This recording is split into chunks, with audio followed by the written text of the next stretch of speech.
সালটা 2011। এই সালটা আমি আমার মৃত্যুর আগ পর্যন্ত কোনোভাবেই ভুলতে পারবো না, কেননা আমাদের এই ছোট্ট কয়েকদিনের জীবনে মাঝে মাঝে এমন কিছু ঘটনা ঘটে যায় যা আমাদের মনের কোণে দাগ কেটে যায়। এবারে আমার পরিচয় দিয়ে দিই। আমি কবির, ছদ্মনাম।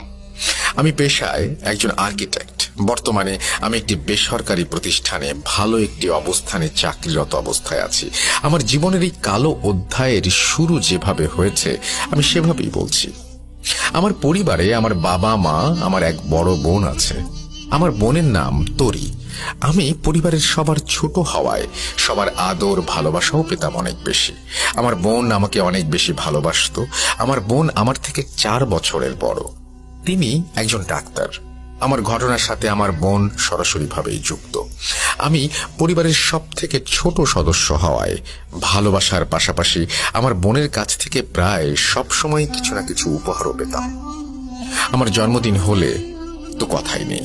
আমার জন্মদিনে আমাকে কিছু দেবার জন্য পুরোটা বছর আমার বোন নিজের হাত খরচ থেকে যে কটা টাকা জমাতো তা খরচ করে আমার জন্য অনেক সুন্দর সুন্দর উপহার কিনত।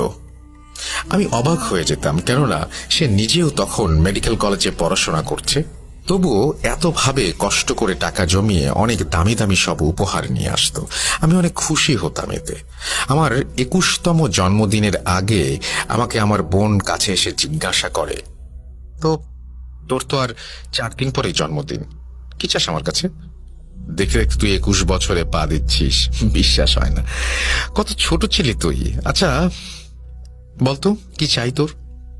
তোর না ছোটবেলা থেকেই বাইকের প্রতি নেশা? বাবাকে আমি তোর বাইকের শখের কথা বলেছি, জানিস। বাবা তোকে বাইক কিনে দিতে রাজি না থাকলেও আমি রাজি করিয়েছি। তোর 21তম জন্মদিনে এটাই আমাদের তরফ থেকে তোর উপহার। আমার বোনের কথা শুনে আমি আনন্দে আত্মহারা হয়ে যাই, কেননা আমার একটা বাইকের শখ ছিল অনেক দিনের। বাবাকে 1000 বার বলেও মানাতে পারিনি, কিন্তু আমার বোন কি করে আমার বাবাকে মানিয়ে নিল কে জানে। দেখতে দেখতে এসে পড়ল 14 জুলাই 2011। সেদিন ছিল আমার জন্মদিন। আপু আমার জন্মদিনের 2 দিন আগে তার হলে গিয়েছিল। আসার পথে আমার জন্য কেক নিয়ে আসে। বাবা অফিস থেকে বাড়ি ফিরলে আমরা সবাই মিলে একসাথে কেক কাটি। কিন্তু এবারে একটা ব্যাপার আমার কাছে কিছুটা অবাক লাগে।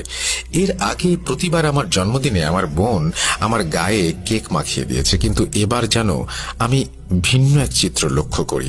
আমার বোন বেশি কিছু না বলেই নিজের রুমে চলে যায়। আমি তাকে অনেক ডাকি, কিন্তু সে শরীর খারাপের বাহানা দিয়ে চলে যায়। আমার বাবা আমাকে নতুন